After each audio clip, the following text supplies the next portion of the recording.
Good morning, good afternoon, good evening. It's me, your girl, Wanjiko Mirigi, counseling psychologist. We're still marching on in the month of March. Today we look at Proverbs 4. Now, Proverbs 4 has taken me back to a time, like I can almost see how my mom was. And, Proverbs 4 specifically is a proverb. When you read it, when you meditate on it, don't read any chapter of Proverbs in haste. Read it, absorb it, listen. Even if you need to stay in a chapter, a verse for a few minutes, allow yourself to. Because in this particular one, I can hear David begging Solomon, please, my son, please. It's like he's almost reminding him, don't go a path that I tried and has destroyed me. Follow this path.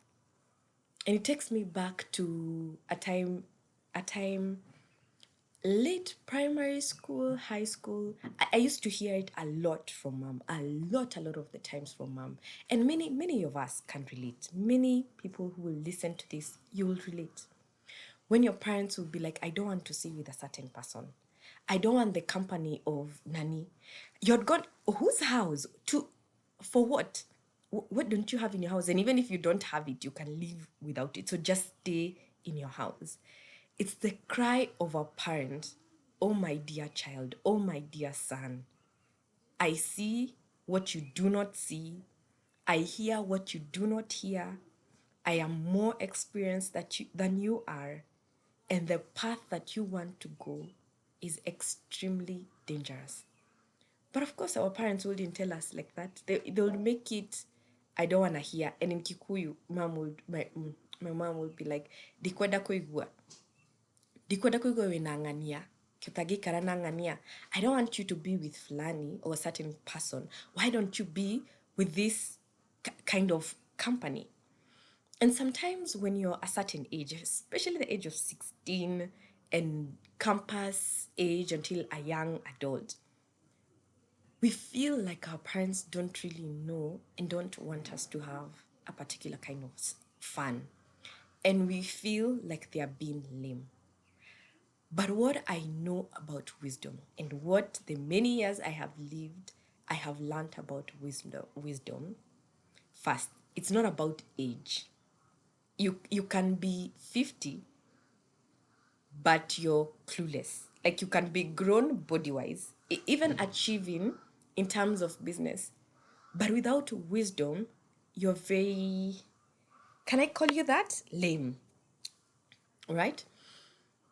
Yet here, yeah, even Solomon is telling us that once upon a time, he was the pride of the mom, the pride of the father, like when there was no other child. And I can only imagine how Solomon must have been loved by the dad, because he took himself to the temptation and there was a result. So this one was really guarded, because also the husband to the woman who conceived Solomon had to be killed. And because David was a man after God's own heart, this one was a precious one. So when Solomon is being taught, he's being taught with some serious protection, some serious desire, some almost begging, do this. Now, this is not only for Solomon, but it's also for us. And considering what it is that we're talking about, let me see. Wisdom is not paranoia, right? And because we're talking about toxic relationships, because we're talking about narcissistic partners, because we're talking about abuse, Proverbs 4 puts it, let me just get from 14, let me read from 14 all the way to 19. It warns, do not set foot on the path of the wicked, or walk in the way of evildoers. Now, one of the things that toxic, narcissistic, abusive partners do, let us see. So Solomon is told, avoid it. And let's not say just Solomon, but all of us are told, avoid it, do not travel on it. Turn from it and go your own way. For they cannot rest until they do evil. They are robbed of sleep till they make someone stumble. They eat the bread of wickedness and drink the wine of violence. My people, anyone, anyone, if we are honest, if guys can like come and comment, if there is something that this category of people do to their victims, is there is fear that is instilled in you. There is no day of rest, like none of rest. So what ends up happening, and many people have said this, you're always walking on eggshells. So what happens to you when you're always on eggshells? Your nervous system is always at alert. It means then you're always waiting to defend, waiting to fight, waiting to react, waiting to defend yourself in some sort of way. So you end up having some diseases, if we will call them, or certain conditions like panic attack. There's going to be anxiety, you're going to have depression, there's going to be suicidal ideations because of the darkness that comes with being in a place where you have to always be on guard. The signs of depression, and there's mental breakdown every so often, especially when you have your first one and you still stay in the abusive relationship, in the abusive, toxic environment. Mental breakdowns becomes like another norm in your life, and you don't know when it is going to strike. And you see, the thing about mental health is you can feel when it is beginning. You will tell there's something off. But the minute you step foot in it, the minute, let me see like an example of when you start going into a hole of depression, especially because you have been put in this particular situation because of the environment. What happens is, on the one, we'll start feeling and noticing the sadness, the gloominess, the hopelessness. You start feeling, I need to shower, but I can't. You will feel it. But before long, you will feel it. Today is Wednesday. So we say that you've been having it since January. To do a Wednesday, you've been unable to shower. And your partner comes home and is going to insult you the minute he enters because you didn't shower. Something in you will make you want to shower because at the end of the day, he will want his conjugal rights, maybe. But like, I'm speaking from a place of where this happens. And you might shower today because you've been compelled to. Then tomorrow, you might not because of the pain of yesterday. Then by next week, Wednesday, maybe the last time you'll have taken that shower was because that other Wednesday it was, and you may not even have a recollection of the days because the days just pass. And then out here, what we will be saying is, Wanjiko nowadays is really dirty. Like, she's really lost herself. And society will assume it's you being a mother, it's you being a wife, because many, especially my generation, many of us get married, and then what happens is you're expected to quote unquote forget yourself and be one with the partner, and then when you start having children, it's a whole other ball game. But there's a healthy way, and then there's the unhealthy way, where because of the abuse, as I've said, it's not about postpartum depression, it's about depression because of the environment. You'll start having suicidal ideations, and we've seen women who've committed suicide themselves, and also in the process of committing themselves, they know they can't leave their children in a certain kind of an environment, and what happens is they poison their children and themselves, and they're all swept out. And most of the times we assume that this is just something. But imagine it's not just something, even when, at least the law of Kenya now has changed that because you've attempted suicide, you're not supposed to be arrested, but you're supposed to go like through a mental evaluation. Because sometimes you're pushed to a certain place that even a word of encouragement will not bring any kind of light at all into your life.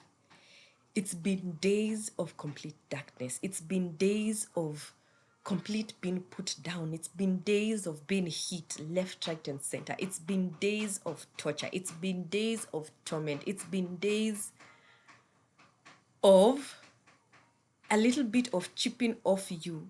And before you know it, you break down. So we're talking about a mental breakdown. And once you have it, you'll be taken to a psych ward and they'll deal with it, but they don't deal with the root cause. Most of the times, they don't deal with the root cause. And then once you go back and it's still the same environment, there'll be triggers. Then you'll be suffering from trauma. And then we'll label because we don't know, because the society is not aware, because your family doesn't know. Because the thing about partners who are abusive, see, they look good out here. You will not believe what those people can do to you. They can take your kids to the best of schools, but you, hey, or even your children, meals can become a problem. And it's not because you're lacking, but it's because, as we've said, they are robbed of sleep until they do something nasty. So if even a glimpse of joy is seen on you, oh, not in the same house. We shall dim that light. We shall pour water on it. That even if you try to, even the matchboxes, will pour water on them. That even your friend comes to try and light your light, it shan't, because it's completely dimmed out. So we are told, or David is beseeching Solomon and the rest of us. When you see that these people are somehow making you look, please, angalia na uendelee kutembea. Look just a little and then keep moving forward. Like, maintain. Because at the end of the day, what they are doing, what they think, what their hearts perceive and think, that is what, from out of our hearts is what flows from your mouth, right? So if that is what they're always thinking, then you become part and parcel of that kind of life. That even if you've been raised right, you've been a good person, but the company that you're keeping, the company that you're always with, is hungry for blood, trust you can't be able to sustain that for too long.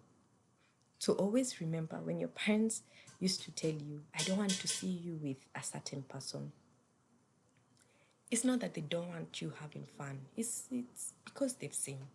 And when Solomon is writing this, that my father warned me, and we have seen how narcissistic character is. They cannot rest until there's blood, until there's wickedness that has been done, until there's darkness that is in them, and even darkness that is spread out into other spaces.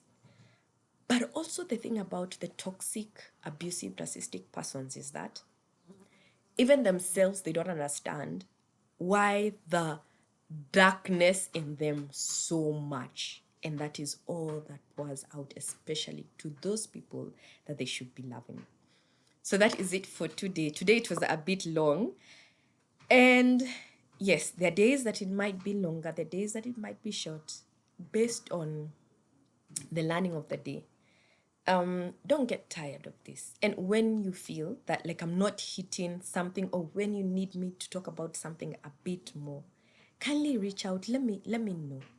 As I said in the beginning, I don't know everything. This is based on experience, on what I've learned, on what I've done in those therapy rooms, when we sit and when we talk. And never think that you're alone. Let me tell you, you're not. Some people's makeup are doing wonders because they're able to mask so much of what they're going through. But let me tell you, never ever think that you're alone. You'll be surprised, all right? So kindly also reach out. Let seek professional help, because also society sometimes may not get it because they've not walked it. It's when you're familiar with something, it's easier for you to understand, to believe, and to know. All right, so that's where professionalism comes in. Thank you and bye. We'll see you tomorrow on the 5th.